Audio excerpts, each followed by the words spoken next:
ওয়ালাইকুমতুল্লাহ, সবাই ভালো আছেন। আমরা আজকে এসেছি সিরাজগঞ্জ জেলার বেলকুচি উপজেলার। এটা হচ্ছে কি গ্রাম জানি? এটা হচ্ছে চর দুর্গাগ্রাখালী। আহ, ঠিক আছে, ধন্যবাদ ভাই।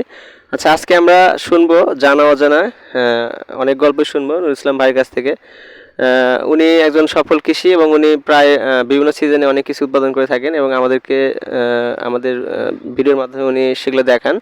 আজকে আমরা তার কাছ থেকে শুনবো যে সরিষা উৎপাদনে উনি কিভাবে সরিষা রোপণ করছে এবং সরিষা থেকে কীরকম তিনি লাভ আশা করতে পারে এবং কি পরিমাণ সরিষা রোপণ করছেন।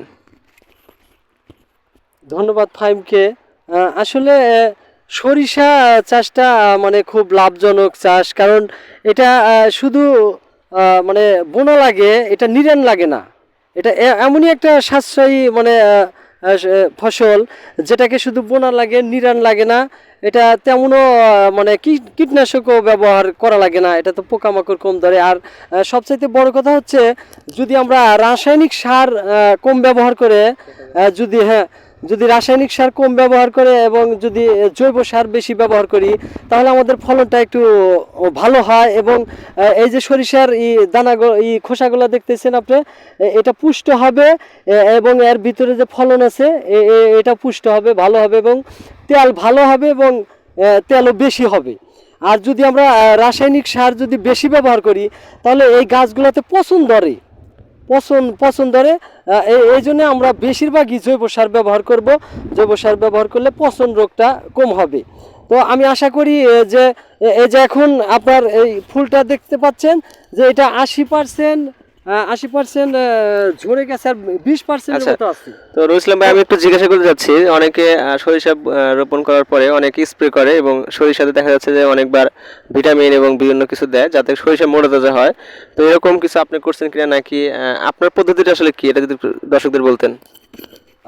ধন্যবাদ ফাইমকে। আসলে যে এই ভিটামিনগুলো স্প্রে করে, আসলে একটা কথা সবারই মনে রাখা লাগবে, যে আসলে এটা সরিষা, এটা আমরা জাত সরিষা দিছি, এর ফসল দুইটা দেওয়ার মালিকই আল্লাহ। আর পৃথিবীর উপর যদি কারোর বাবা মার দোয়া থাকে, তাহলে এটা ভালো হবে।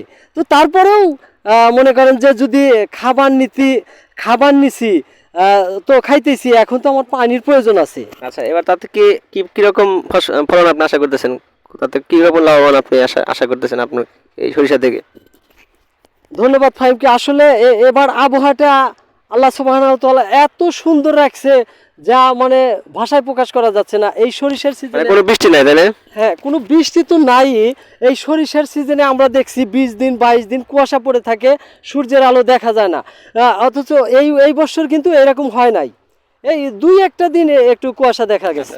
বুঝতে পারছি যে আসলে আবহাওয়াটা ইম্পর্টেন্ট এবং আবহাওয়া ভালো থাকার কারণে সরিষায় অনেক কৃষি নুরুল ইসলাম ভাই সরিষা থেকে ভালো লাভজনক আশা করবেন এই প্রত্যাশা করতেছেন।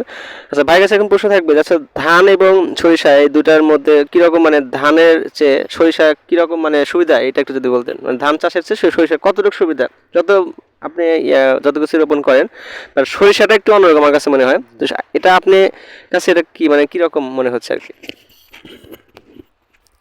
সুন্দর প্রশ্ন করেছো ভাই। কারণ ধান এবং সরিষার ক্ষেত্রে দেখা যায় যে ধান গাড়ার পরের দিন থেকে অনেক বালা মুসিবত এসে পড়ে, ধানে পোকা ধরে, এই উয়াইরা ধরলো, এটা করো সেটা করো। কিন্তু সরিষা এই যে আমরা বুনে থুয়ে গেছি, দেখেন এখন আবহাওয়া, এর মূল কাহিনী হচ্ছে, যদি আবহাওয়া ভালো থাকে, তো আল্লাহ খুব ভালো ফলন এবং ফসল দেবে, আমরা এটাই আশা করতেছি। তো ধানের ক্ষেত্রে সরিষার মানে খুবই লাভজনক বেশি। এবং এটাতে সরিষার আবারটা মানে আমাদের খুব মানে এটা বলা যায় যে খরচ কম, লাভ বেশি। মূল কাহিনী হচ্ছে খরচ কম। ধন্যবাদ। আসলে ভিডিওটি অনেক বড় হয়ে যায় যদি আমরা আরো অনেক কিছু বলি। আসলে অনেক কিছু থাকে জানা এবং অজানা। সরিষা নিয়ে যদি কারো কোনো রোগ বালাই নিয়ে যদি কারো কোনো প্রশ্ন থেকে যায়, তাহলে অবশ্যই কমেন্ট করবেন। কৃষি কৃষি নিয়ে অনেক গুরুত্বপূর্ণ ইনফরমেশন পরামর্শ দেবেন নুরুল ইসলাম ভাই, আমরা তার কাছে জানবো। তবে তার জন্য আপনাদের অবশ্যই জানাতে হবে আপনাদের কার কি সমস্যা, কমেন্ট করে জানাবেন। তো আরেকটি কথা, শেষ কথার দিকে যাচ্ছি আমরা।